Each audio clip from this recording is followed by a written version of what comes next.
Oke,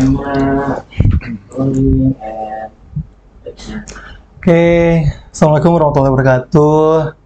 Apa kabar Sobat Dewi Sri? Kali ini kita bertemu lagi dengan channel atau segmen-segmen menarik tentang Rumah Sakit Dewi Sri. Kali ini mungkin kita akan sharing session bersama salah satu dokter spesialis di Rumah Sakit Dewi Sri.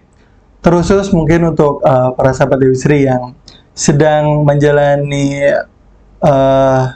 akan memasuki program hamil atau mungkin ada keluhan-keluhan terkait program kehamilan. Hari ini adalah momen yang tepat karena pada kesempatan kali ini kita akan ngobrol bersama dokter spesialis andrologi di Rumah Sakit Dewi Sri, yaitu bersama Dr. Anton. Apa kabar, Dok? Halo, selamat pagi. Oke. Selamat pagi, sahabat Dewi Sri semua. Ya, saya Dr. Anton dari Rumah Sakit Dewi Sri. Saya seorang dokter spesialis andrologi. Ya. Untuk Dr. Anton ini berpraktik di Rumah Sakit Dewi Sri di hari Senin, Rabu, dan Jumat ya, Dok? Senin, Rabu, dan Jumat. Ya. Jadi untuk sahabat Dewi Sri yang ingin mungkin nanti akan berkonsultasi bisa menghubungi call center Rumah Sakit Dewi Sri atau nanti datang langsung ke Rumah Sakit Dewi Sri Karawang gitu. Oke, untuk sekarang, Dok, kita mungkin perkenalan dulu ya. Apa itu dokter andrologi, mungkin untuk segmennya atau pasien itu siapa aja sih, Dok, yang nanti bisa ditangani oleh dokter andrologi? Baik, jadi andrologi ini memang belum banyak dikenal. Betul. Jadi di Indonesia ini baru ada sekitar 100 dokter ya. Jadi itu harus mengampu seluruh Indonesia ya. Jadi kami ini makhluk-makhluk asing ya. Dibanding sahabat yang lain mungkin kami termasuk yang sedikit jumlahnya. Nah, kami fokus pada pada reproduksi pria sebenarnya. Jadi ada 5 bidang yang kami fokuskan. Yang pertama yang kami layani, yang pertama adalah gangguan kesuburan pada pria ya terutamanya. Yang kedua adalah gangguan seksual. Jadi mungkin yang sering dikenalkan seperti disfungsi ereksi, ejakulasi dini ya. Tapi sebenarnya banyak lagi gangguan seksual yang ada ya. Seperti ejakulasinya memanjang nih, udah hubungan lama bolak-balik kok enggak ejakulasi. Ada juga yang seperti jadi itu. Yang dini ada yang terlalu panjang. Iya. Ada yang gangguan gairah ya. Jadi moodnya kok enggak ada, istrinya bingung, ini kok suami saya ini kok enggak gairah, tergairahkan. Ada dong. Yaitu gangguan gairah atau seksual ya. Nah, itu tadi yang disfungsi seksual. Lalu yang ketiga itu gangguan tumbuh kembang ya.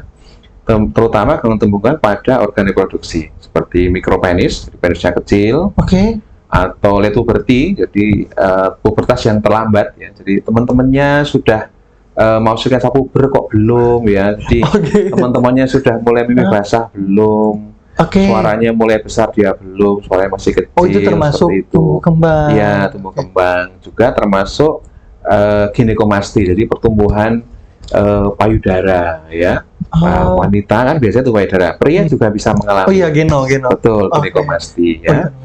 Nah, kemudian yang keempat adalah andropos. Andropos itu kalau wanita ada menopause ya. Ada menopause, haid lalu menurun kualitas hidupnya. Nah, pada pria kita ada yang namanya andropos. Nah, bedanya andropos sama, dia penurunan fungsi-fungsi akibat kekurangan hormon pria, hormon testosteron ya. Cepat lelah, mudah mengantuk, dan yang sering dikeluarkan adalah ereksi yang tidak bagus. Itu karena penurunan hormon pada usia paruh baya. Nah, itu nanti kita perbaiki, kita upgrade lagi hormonnya supaya fungsi-fungsi yang menurut tadi kembali baik. Lalu yang kelima, yang terakhir itu KB pria. Apa itu? KB, kontrasepsi pria. Jadi pada beberapa kasus wanita ini tidak bisa ber-KB ya. Mungkin kalau untuk hormon ada kendala, kemudian melakukan tindakan yang lain juga tidak bisa, ada kontraindikasi, maka pilihannya adalah KB pada pria. Nah, selama ini kita kan memakai kondom ya. Nah, ternyata selain kondom ada teknik KB yang lain, vasektomi misalnya, diikat atau dipotong saluran spermanya ya. Kemudian penggunaan obat-obat juga yang untuk menurunkan produksi sperma, sehingga tujuan untuk menunda ataupun menjalani kehamilan dengan kontrasepsi tadi bisa berjalan. Banyak ya, 5 ya berarti ya. Dan mungkin saya juga baru tahu ya, Dok ya. Jadi sekalian mungkin sahabat Dewi Sri juga yang baru tahu nih terkait kasus-kasus atau keluhan-keluhan yang nanti bisa juga ditangani oleh dokter andrologi gitu ya, Dok ya. Betul, ya. Itu sebaiknya.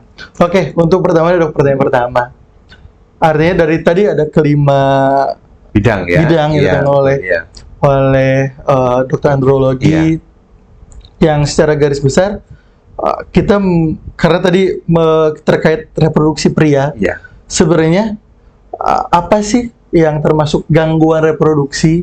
Artinya tuh kan otomatis kalau sperma tetap keluar mungkin ya, Dok ya. Betul, Nah, yang mengganggu pembuahan itu seperti apa, Dok? Terutama dari point of view kondisi tubuh si pria gitu ya, Dok. Mungkin kalau lebih tepatnya gangguan kesuburan ya. Iya, gangguan kesuburan seperti itu. Nah, jadi kalau gangguan kesuburan ini sebenarnya ada definisinya atau batas-batasnya. Boleh, oke. Jadi pasangan yang sudah menikah selama setahun. Oh, berarti jangkauannya memang setahun ya, Dok ya? Hubungan rutin. 2-3 kali dalam seminggu, wajib ya itu ya. Tanpa alat kontrasepsi dan belum terjadi kehamilan. Nah, itu yang dinamakan gangguan kesuburan. Nah, pasangan tapi suami kerja di luar kota. Ketemunya seminggu sekali akhir pekan misalnya. Nah, itu tidak termasuk gangguan kesuburan. Karena betul frekuensi hubungannya kurang dari 2-3 kali dalam seminggu tadi. Itu baru disebutkan ada gangguan kesuburan. Jadi sudah frekuensinya juga sudah sesuai, bahkan lebih banyak mungkin ya, Dok ya. Nah, kalau semakin banyak sebenarnya nggak bagus. Karena sperma perlu waktu untuk matang ya. Mungkin terlalu semangat nih hubungan setiap hari itu ya. Itu malah nggak bagus kan, nanti hasil sperma yang dikeluarkan belum mencapai maturasi atau pematangan yang sempurna. Berarti idealnya 2-3 kali dalam seminggu. Betul. Itu tuh berarti sehari disebut 1 kali atau bagaimana, Dok? Ya nggak apa-apa, mau sehari 2 kali 3 kali nggak apa-apa. Yang penting dalam 1 pekan 2-3. Iya, karena nanti tetap yang kualitas yang terbagus yang pertama kali keluar. Nanti kalau di dalam semalam ini hubungan 3 kali misalnya, yang 2-3 yang belakangan mungkin yang lebih banyak adalah cairan maninya. Tapi kalau sel spermanya sudah berkurang. Pasti yang pertama yang paling bagus. So, kita lanjut nih, Dok. Untuk karena tadi frekuensinya sudah ideal misalnya. Kemudian tetap nih belum terjadi pembuahan, kehamilan juga. Nah, ada gejala atau gangguan lain ya, Dok, di luar itu? Apakah memang ada kondisi tubuhnya si pria bagaimana atau mungkin ada gangguan lain nggak? Ada penyebab-penyebab lain nggak? Baik. Jadi kalau gangguan kesuburan ini lebih tepatnya seperti apa ya? Self itu sendiri yang aware ya. Jadi kita yang memperhatikan kondisi tubuh ya. Tadi kan disebutkan menikah setahun, hubungan rutin sudah sesuai, kok belum hamil. Nah, itu biasanya adalah titik kapan kita harus melakukan pemeriksaan. Nah, gangguan kesuburan ini kan ada dua pihak ya, dari suami, dari istri. Dari suami kita cek juga, dari istri kita cek juga, ya apakah masalahnya di suami, masalahnya di istri, atau justru dua-duanya bermasalah. Betul. Atau yang bisa juga dua-duanya tidak bermasalah tapi tidak bisa hamil. Nah, itu kan kita akan cari penyebabnya apa. Misalnya istri sudah di USG, sel telur bagus, rahimnya bagus, di HSG ya, saluran tubannya paten, tidak ada penyumbatan, bagus. Suami dicek sperma normal semua, jumlahnya oke, geraknya oke, bentuknya oke, kok belum terjadi kehamilan. Nah, itu juga menjadi fokus dari pelayanan dari kita andrologi. Artinya selama memang di samping memang belum rezeki mungkin ya, Dok ya, tapi secara medis sudah terlihat bahwasanya keduanya baik, terus juga mungkin harus ada pemeriksaan lebih lanjut mungkin ya, Dok ya. Nah, saya potong ya. Boleh, silakan. Saya sih tidak sependapat ya, mungkin belum rezeki itu. Jadi saat ini kemajuan kemajuan ilmu kedokteran, ilmu kesehatan itu sangat baik ya.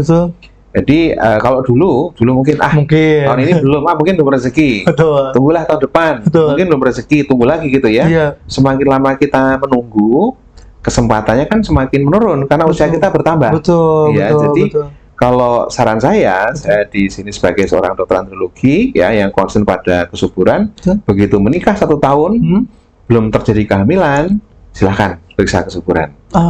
Seandainya ditemukan masalah, bisa segera terapi. Ya. Betul. Tapi seandainya tidak ada masalah, ya sudah kita tenang. Memang tinggal menunggu waktunya Tinggal saja. menunggu waktu. Begitu. Oke. Ya. Oke, sekarang kita lanjut tuh ke mungkin karena kita pria ya dok Iya, ya. iya. Kita pria kan biasanya dalam suatu hubungan tuh ya, kalau biasanya nih kasus-kasus belum dikasih anak juga, belum Ya, ada ya. juga, kan biasanya istri yang jadi dikorbankan Jadi, gitu dok, disalah-salahin betul, ya, disalah-salahin disalahkan. ya. Padahal ada beberapa kasus ternyata sang pria atau si suami yang ternyata setelah Bermasalah. dicek ada yang bermasalah. Iya, iya. Nah, dari sang suami dok, apa sih sebenarnya penyebab bisa seperti mungkin kualitas spermanya menurun atau mungkin nanti dalam berhubungannya ada kesalahan. Nah, Iya. apa sih dok penyebabnya sehingga ada gangguan atau kegagalan di dalam reproduksi? Oke, baik. Jadi pertama mungkin saya perlu sampaikan ya. Betul. Jadi kalau tadi itu kan gangguan kesuburan secara umum ya. Betul, Nah, kita juga mengenal yang disebut gangguan kesuburan pria. pria, Artinya menikah 1 tahun, ya, hubungan rutin 2-3 kali dalam Betul. seminggu ya, tapi belum mampu nah, dalam tanda petik menghamili Nah, itu pasangan yang sehat. sehat. Dalam arti kondisi reproduksinya bagus. Nah, itu Oke. adalah definisinya. Nah, lalu pada pria ini apa penyebabnya? Betul. Nah, ini memang cukup banyak ya. Oke, Tapi mungkin akan sedikit saya rangkum gitu. rangkum ya. Rangkum ya. Jadi kalau penyakit ya ataupun kondisi-kondisi sakit ini sebenarnya bisa kita rangkum atau kita bagi-bagi Iya, untuk mempermudah saja Iya. sebenarnya ya. boleh dok. Yang pertama nomor 1 adalah penyakit akibat genetik atau Oh. bawaan. Oh, ada dari Jadi bawah. dari lahir gitu ya mengalami gangguan. Oke. Ya misalnya apa? Saluran dari sel spermanya tidak terbentuk. Oh, Bisa. itu ketahuan dari Nah kecil itu dok? tidak ketahuan biasanya ya. Oke. Lalu yang kedua misalnya tesnya nggak turun. Oh, Jadi buah sakar itu ya, pada awal pembentukannya terjadi di rongga perut. Ya betul. betul. Oke. Kalau nanti menjelang lahir ya di trimester ketiga itu sekitar mungkin bulan 7, 8, 9 ya dalam Iya, kandungan betul. dia akan turun Ke tempat menempati sesuai. kantong buah Ah, sakarnya. ya, betul. Jadi kantong buah sakar itu awalnya kosong nggak ada isinya. Oh, baru cetakannya doang gitu ya dok Betul, ya? baru kantongnya doang. Iya, baru kantongnya doang. Lalu nanti si buah sakar atau testis itu akan turun. Oh, Nah, proses tadi bisa berjalan dengan sempurna, dua-duanya turun. oke. Tapi ada juga yang tidak sempurna, yang turun hanya 1. Itu ketahuannya gimana dok? Ya, jadi buah sakar yang 1 masih ketinggalan di dalam rongga perut bisa, atau turun tapi terhenti di tengah-tengah. Oh, Mungkin artinya di paha. nggak Betul. sesuai tempatnya gitu dok? Betul, kalau kita cek cuma ada 1. Oke. Seperti itu. Atau bisa dua-duanya nggak turun. Yang kita sebut UDT, bilateral UDT itu undescensus testis, jadi testisnya nggak turun, bilateral kanan dan kiri. Nah kalau itu biasanya dari awal sudah langsung kelihatan nih, orang tuanya sudah langsung udah bayinya cowok kok nggak ada buah sakar, ya bisa langsung diperiksa. Oh, Nah, itu yang ketahuan ya. oke. Nah tadi setelah penyakit akibat bawaan ya, Iya, mungkin genetik. kongenital ya, Iya, kongenital atau kongenital. bawaan atau genetik ya. Yang kedua adalah kondisi yang terkait dengan infeksi. Oke. Nah, infeksi ini banyak. Kaitannya kalau di dalam saluran reproduksi, biasanya infeksi menular seksual. Iya, betul. Jadi akibat perilaku hidup yang tidak sehat ya, Sering jajan lah. perilaku hidup seksual yang tidak sehat, gonta-ganti pasangan, tidak Oke. pakai pengaman, ini resiko terjadi infeksi. Oke. Infeksi dari saluran reproduksi, saluran ini apa? Ya tadi akan menjalar atau mempengaruhi kondisi di kesuburannya. Oke. Nah, setelah penyakit infeksi, yang ketiga trauma atau benturan atau suatu tindakan yang kaitannya dengan mungkin tindakan medis ya. Betul. Bisa saja misalnya tindakan medis yang sering ya operasi varikokel jelas ya. Varikokel, operasi vasektomi.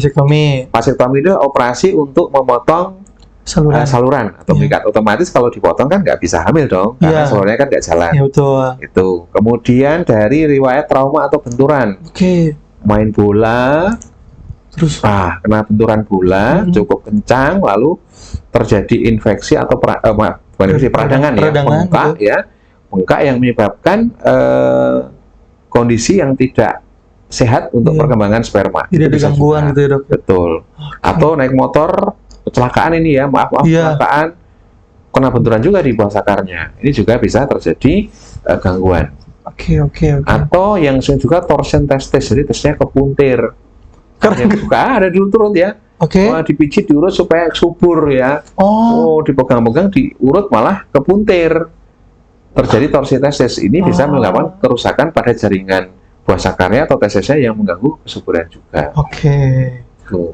Kalau dari yang pertama nih dok, yang tadi genetik Ya, itu kan otomatis. sebentar dulu. Kan baru sampai genetik ya. Oh ya oke. Ah, iya. Tadi genetik. Di Genetik itu kongenital ya maksudnya. Ya, kongenital. Kongenital, lalu yang kedua kan tadi infeksi. infeksi. Yang ketiga trauma atau benturan atau tindakan operatif masih ada. tadi. Yang kelima adalah kondisi yang terkait dengan penurunan fungsi. Yang keempat ya, penurunan fungsi tubuh ya. Misalnya penyakit-penyakit terkait dengan usia. Oke. Meningkat usianya, kemampuannya menurun. Pasti menurun. Kemampuan Betul. produksi sperma juga menurun. Menurun. Jadi itu aging ya, proses penuaan. Betul. Pasti itu juga menurunkan kualitas kesuburan. Yang terakhir, yang kelima itu kaitannya dengan penyakit-penyakit yang keganasan. Oh iya Keganasan. betul. Jadi suatu hal atau kondisi yang terjadi pertumbuhan atau perkembangan sel-sel yang di luar program. Jadi tubuh ini kan punya program untuk pertumbuhan sel. Dengan kanker itu pertumbuhannya berlebihan. Iya. Bisa terjadi di mana saja, termasuk di organ testisnya atau buah sakarnya. Itu juga sangat berpengaruh ya dok ya pada Betul. kesuburan. Ya, kira-kira secara garis besar 5 itu ya. Betul. Masing-masing masih bisa dikembangkan lagi nanti. Tapi banyak banget ya dok. Banyak sekali ya. Oke, banyak banget.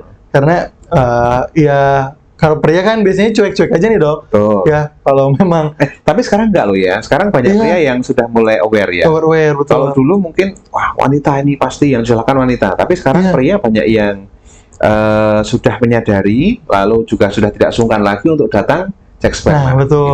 Gitu. Ya. Karena mungkin karena literasinya sudah banyak mungkin ya dok Ya, ya. betul. Kemudian juga informasi sudah tersaji di mana-mana. Jadi Dan yang penting ini keseimbangan tadi, kesetaraan. kesetaraan Nah, betul. jadi sekarang ini wanita tidak lagi diposisikan di ini tepi ini inferior ya. Jadi Iya. pria juga menyadari bahwa keberhasilan program ini ya bareng-bareng. Kedua belah pihak. Maka suami juga sukarela untuk melakukan pemeriksaan. Betul, itu sih yang ya. penting ya. Efek dampak positif mungkin ya dok ya. Ya. Dari kemajuan teknologi Ya. ada informasi semua bisa diakses. Jadi si wanita pun bisa menanggapi bahwasanya dalam suatu hubungan itu laki-laki pun perlu untuk dicek ya dok ya. Betul. Karena juga sekarang ada dokter andrologi mungkin dok. Kalau Iya. dulu kan hanya kaobjin aja gitu Iya, dok. betul, Sekarang ada ya. dokter andrologi yang bisa secara spesifik, secara mendalam bisa cek bagaimana kondisi tubuh atau kondisi reproduksi dari si pria seperti iya. itu. Oke. Oke, untuk selanjutnya dok dari saya mungkinnya sebagai Gen Z, banyak literasi tentang kesuburan pada pria. Ada pertanyaan yang mungkin tadi bisa masuk di kategori itu, tentang adanya banyak kasus ini dok, onani yang berlebih. Apakah itu bisa berpengaruh pada kualitas atau bisa menyebabkan gangguan kesuburan juga? Ya. Atau memang ada beberapa dokter gitu yang menyarankan untuk onani mungkin dok ya? Ya. Ada untuk kesehatan juga, tapi batasnya gimana sih dok yang memang dianjurkan gitu, yang selama ya mungkin onani wajar ya dok ya, mungkin batasnya sebagaimana dok? Terus juga memang kalau memang nanti melebihi batas itu apa ya gejala yang akan muncul, nanti penyebabnya kemana, dan kita menterapinya atau menanggulanginya seperti apa? Seperti itu. Kalau dipendekkan mungkin onani dan kesuburan gitu. Betul. Ya, baik. Oke, pertama onani ya. Onani itu sebenarnya suatu aktivitas seksual yang paling aman. Oke, betul. Paling aman. Kenapa? Karena kita tidak melibatkan orang lain ya. Betul. Dalam arti kalau pada remaja ataupun pria yang sudah mulai pubertas ini hormonnya kan mulai meningkat, hormon testosteronnya. Tadinya sudah ada, tapi dalam jumlah yang sedikit. Oke. Nah, ketika sudah mencapai pubertas, maka hormonnya akan meningkat dengan pesat. Betul. Yang terlihat secara fisik ya pertumbuhan kumis mungkin, ototnya mulai muncul, suaranya mulai besar ya. Dan yang tidak terlihatan adalah libido atau gairah yang juga meningkat. Betul. Nah, saat itu karena memang libido ini butuh penyaluran ya. Betul. Sedangkan kondisi kan belum menikah. Betul. Belum punya pasangan. Betul. Sehingga metode yang paling aman para ahli menganjurkan ya onani atau masturbasi tadi. Ini terlepas dari agama dan sebagainya ya. Jadi bahwa ini adalah metode yang paling aman.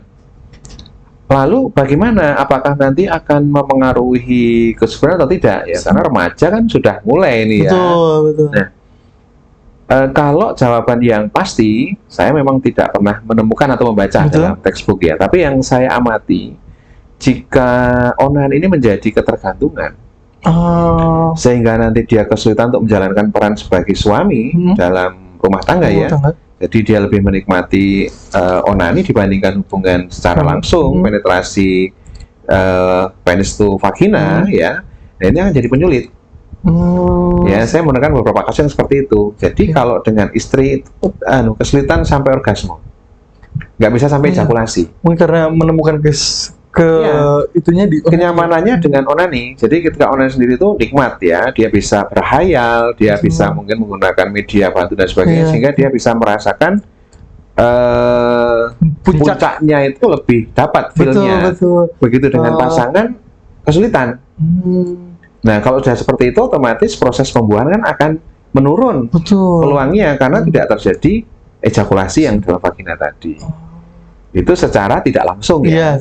Kalau onani sendiri terhadap sperma sebenarnya tidak ada pengaruhnya. Ya, nah, kecuali tadi sperma kan waktu mateng nih, sebelum hubungan onani dulu misalnya, lalu hubungan, ya keluar sperma yang kedua kan sudah kondisinya menurun, otomatis ya dia tidak akan peluang pembuahannya juga menurun karena kualitasnya juga menurun. Gitu. Nah, untuk tadi dokter udah beberapa kali mention bahwasanya harus ada waktu, mungkin waktu tunggu gitu ya, waktu tunggu matangnya si sperma dok. Sebenarnya untuk waktunya itu berapa lama sih dok dalam pematangannya? Pematangannya. Jadi sperma ini di dalam buah sakar dan saluran sperma itu ada 2 tahap. Tahap pertama itu pembentukan. Jadi dari sperma muda, sperma muda itu cuma bulat aja ya, kayak bola seperti itu. Sampai dia sperma dewasa yang ada kepala dan ekor itu yang sering kita lihat kayak cepong itu. Nah itu prosesnya 3 bulan. 3 bulan? 3 bulan, betul. Lalu nanti setelah 3 bulan terbentuk sperma yang sudah bentuk dewasa itu, dia akan dimatangkan. Dimatangkan itu diberi kemampuan bergerak atau berenang. Jadi dia ketika keluar itu belum bisa berenang, tapi nanti masuk ke dalam salurannya, saluran sel spermanya, dia akan masuk ke kemampuan bergerak tadi. Nah itu dengan waktu 2-7 hari. 2-7 hari. Betul, makanya dianjurkan berhubungannya 2 hari minimal. Jangan 1 hari. Kalau 1 hari kemampuan bergeraknya masih belum maksimal. 2 hari dia sudah matang sempurna, dia pergerakannya bagus. Tuh. Ilmu nih, saya belum menikah dong. Jadi ilmu banget mas. Ilmunya udah bisa, nanti menikah langsung praktek ya. Betul. Jangan praktek sekarang. Jangan. Kayak belajar dulu dong. Betul. Artinya memang dianjurkannya memang tidak setiap hari mungkin dok ya, karena butuh tadi pematangan seperti itu. Jadi proses ini berjalan bareng-bareng atau kesinambungan. Saat ini ada yang masih diproses menjadi akan menjadi bentuk yang baru, tapi sudah ada yang dewasa juga. Yang dewasa akan keluar, nanti yang remaja menggantikan dewasa, nanti yang ininya dengan anak jadi remaja gitu. Jadi kayak giliran terus. Jadi ini keluar, ada yang masuk lagi gantiin, jalan terus. Jadi bukan begitu keluar terus kosong, sana nggak ada apa-apa, nggak perlu bikin lagi ya, nunggu 3 bulan lagi lamaan. Jadi tetap jalan terus, ini keluar ada lagi, nanti jalan terus seperti ini. Jadi prosesnya itu simultan seperti itu. Terus saya pernah dengar ini dok, yang dokter Boyka yang sering katanya, itu tuh kalau memang kita keseringan mengeluarkan sperma, gitu ya, entah itu dengan masturbasi atau dengan berhubungan suami istri gitu ya, katanya spermanya ada kala bakal hilang, makanya yang keluar tuh cuman angin. Apa itu benar dok? Apa ada satu kasus memang ada seperti itu, saking sering keluar atau seperti itu? Sering, kalau saya sih belum pernah menemukan kasus yang sama ya. Mungkin dokter Boyka pernah, saya juga tidak tahu. Tapi tubuh ini sebenarnya kan punya mekanisme untuk sehari berapa kali sih? 3 kali. Lecet ya, lecet ya. Itu kayak tangan yang dipaksa atau otot yang dipaksa atau kulit yang kita ini lama-lama lecet itu ya. Lecet, bengkak juga bisa ya. Jadi kalaupun dalam 3 kali tetap ada yang keluar, ya. Karena kemampuan produksi dari namanya vesika seminalis itu yang mengeluarkan dan cairan prostat, yaitu mengeluarkan cairan tadi, dia kan keluar terus, keluar ditampung, keluar lagi, keluar tampung, keluar lagi. Jadi ada terus, ya. Nggak ada yang betul-betul kosong. Kus angin doang nggak ada, ya. Kalau angin doang kita sebutnya sebagai aspermia, jadi tidak ada sperma yang keluar. Nah, itu biasanya justru malah gangguannya adalah sumbatan di salurannya. Tersumbat, jadi begitu sperma masuk mau keluar dia nggak bisa karena tertutup jalur keluarnya. Artinya bukan sperma yang habis mungkin, Dok, tapi memang ada saluran yang tertutup mungkin ya, sehingga si sperma tidak keluar. Jadi istilahnya kan sperma, tapi sebenarnya yang kita sebut itu cairan mani, ya, atau cairan semen sebenarnya. Cairan semen, bukan semen 3 roda ya, tapi cairan semen. Jadi cairan semen itu mengandung sperma. Bayangkan dawet ya, ada kuah dawetnya, ada cendolnya. Nah, kuah dawet itu kita sebutnya sebagai cairan mani, air mani, atau cairan semen kalau istilah medisnya. Nah, di dalam dawet itu ada cendolnya yang kita sebut sel sperma. Nah, jadi kadang kita rancu nyebutnya spermanya nggak keluar. Apa yang dimaksud? Cairan mani. Bukan sperma itu bukan cairan, itu sel. Sel sperma. Iya, kalau yang keluar kelihatan oleh mata kita itu namanya cairan mani atau cairan semen, betul. Ya, jadi kadang-kadang kita harus menangkap maksudnya apa. Spermanya nggak keluar. Maksudnya yang dimaksud cairan maninya nggak keluar. Karena kita melihat spermanya harus dengan alat bantu dengan mikroskop. Yang itu, Dok, yang apa? Cairan itu berarti yang seperti yang ada ekornya. Iya, cendolnya itu. Cendolnya itu harus kita lihat dengan mikroskop. Apakah dia ada nggak? Kadang-kadang spermanya sudah muncul, cairan maninya banyak nih. Wah, ini subur ini. Kita lihat, nggak ada spermanya. Paham. Itu. Paham. Sebaliknya, spermanya encer, kayaknya ini nggak bagus nih. Kita lihat spermanya banyak, ya. Setelah dilihat di mikroskop. Nah, jadi memang kita tidak bisa atau mengandalkan visual. Harus dengan mikroskop. Inilah yang bisa dibentuk ya, Dok, ini. Artinya selama keluar mani pun belum tentu si spermanya juga ada mungkin ya. Betul. Tetap analisa sperma kuncinya. Tetap. Itu pengetahuan baru udah. Kita lanjut ke sisi pertanyaan, Dok, dari sahabat-sahabat Dewi Sri. Gimana? Yang pertama ada pertanyaan dari Ayo Mandiri, yaitu Dok, saya dan istri sudah menikah 2 tahun. Belum punya anak. Menikah 2 tahun. Betul. Untuk istri sudah periksa dengan hasilnya normal. Apa mungkin saya harus periksa, Dok? Karena masanya mungkin di saya. Terus saya harus periksa dari mana dulu, Dok? Baik. Jadi 2 tahun menikah ya? Iya, betul. Jadi betul sudah masuk kriteria. Betul. Secara waktu. Kan setahun menikah, ini 2 tahun. Nah, nanti perlu ditanyakan ini. Frekuensi hubungannya bagaimana? Iya, jangan-jangan jarang pulang, misalnya kerja di luar kota, pulangnya akhir pekan. Intensitasnya mungkin jadi. Jadi pasti selalu ketika datang pertama kali, saya tanyakan hubungannya bagaimana? Apakah sesuai atau tidak? Ya. Karena salah satu kunci keberhasilan program hamil adalah hubungan seksual yang berkualitas. Yang dibuat itu ya 2-3 kali. Kadang saya dapat pasien nih, udah berobat kemana-mana, membawa obat banyak sekali, tapi hubungan seksualnya seminggu sekali. Nah, ini yang harus dibetulkan, bukan spermanya dulu, hubungannya dulu. Hubungannya pastikan baik, sudah baik, nggak bagus, nggak hamil juga, baru cek sperma. Urutannya kan seperti itu yang betul, ya. Nah, menyambung tadi pertanyaan tadi, saya harus bagaimana? Apakah mungkin saya katakan bisa jadi dari faktor pria, tapi pasti kita akan melakukan pemeriksaan dulu. Betul. Jadi nanti datang berkunjung ke poliandrologi, pasti pertanyaan tak tanyakan frekuensi hubungannya. Frekuensi hubungan bagus nih misalnya, bagus semua, istri juga bagus, USG, HSG bagus. Kita cek sperma.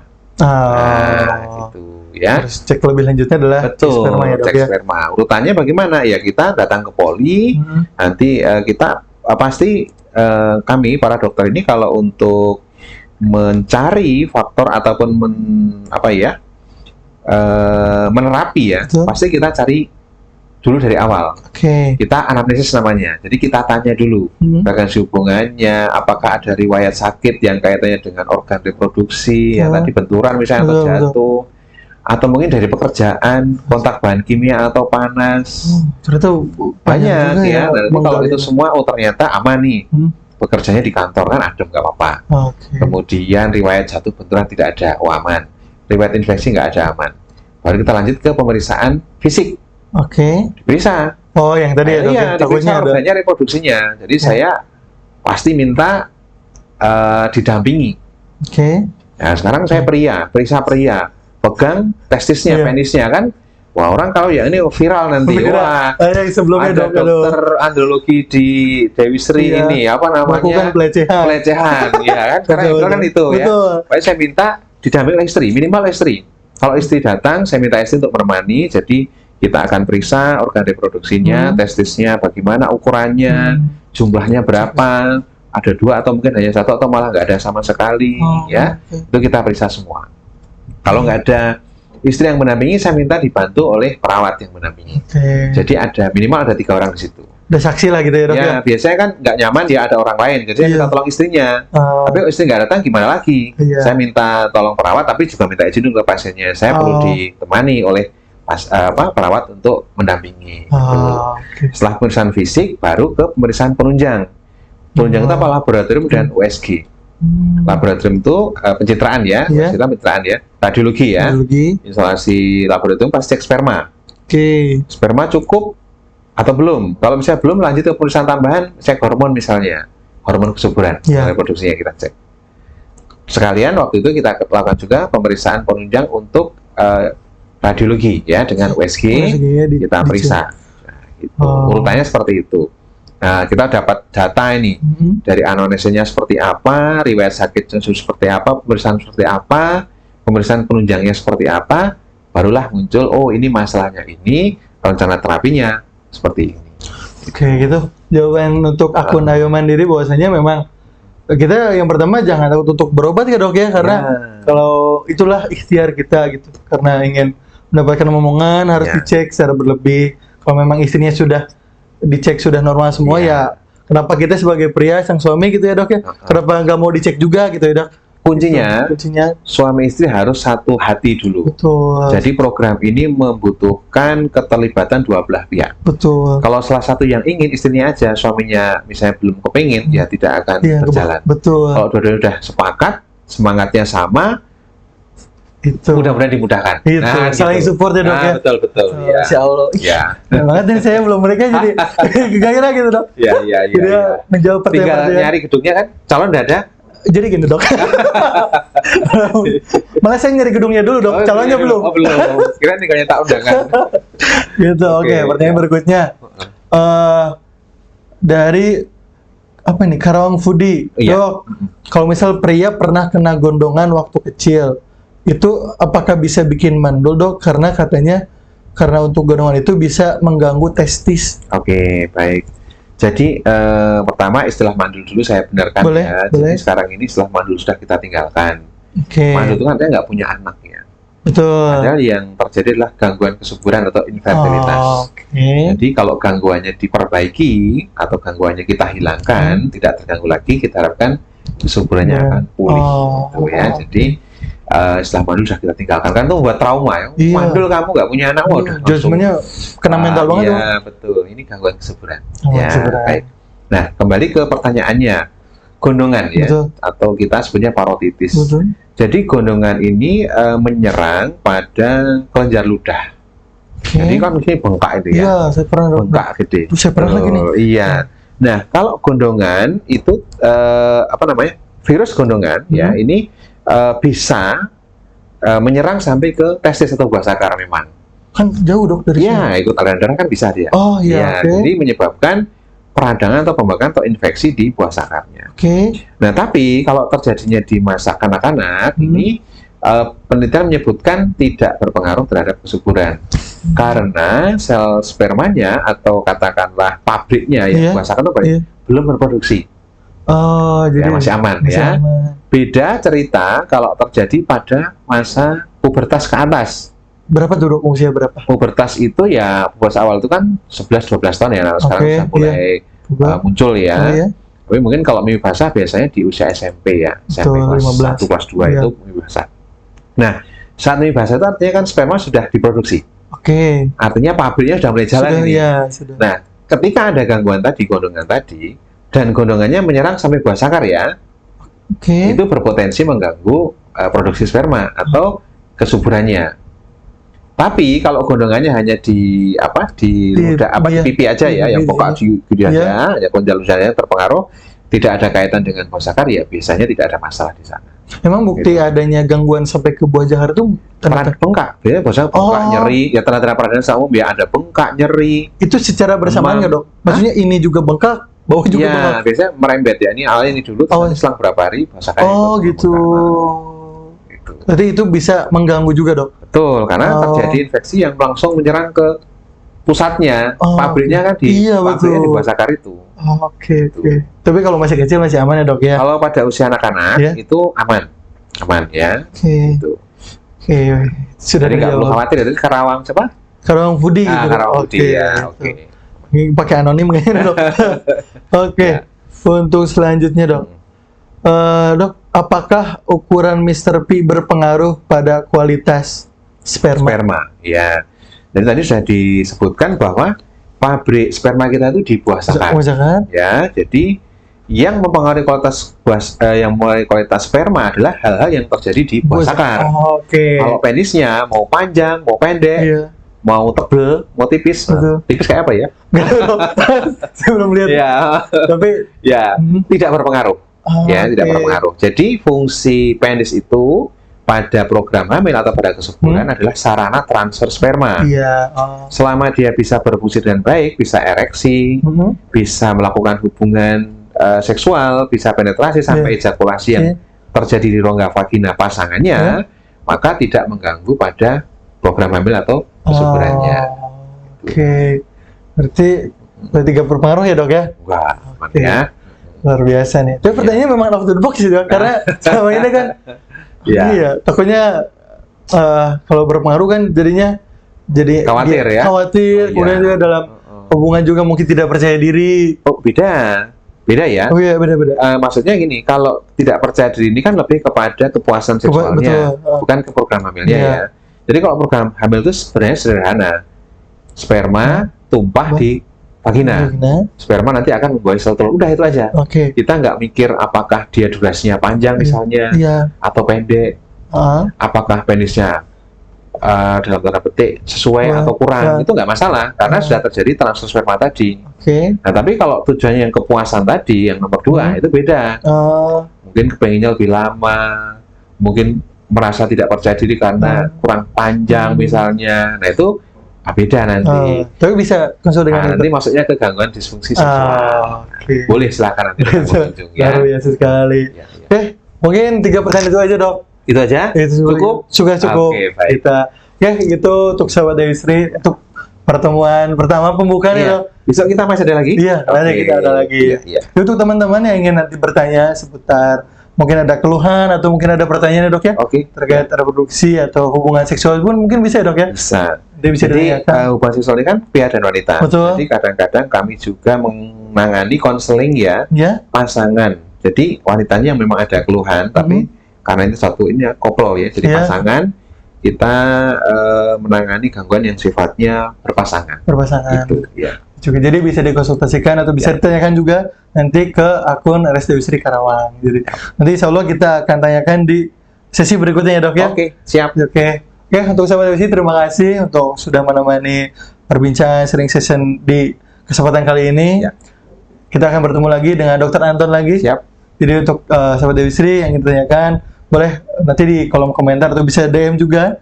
Jadi insya Allah oleh saya akan langsung ditanyakan ke Dr. Anton. Oke. Terima kasih, kami pamit undur diri. Wassalamualaikum warahmatullahi wabarakatuh. Waalaikumsalam. Oke.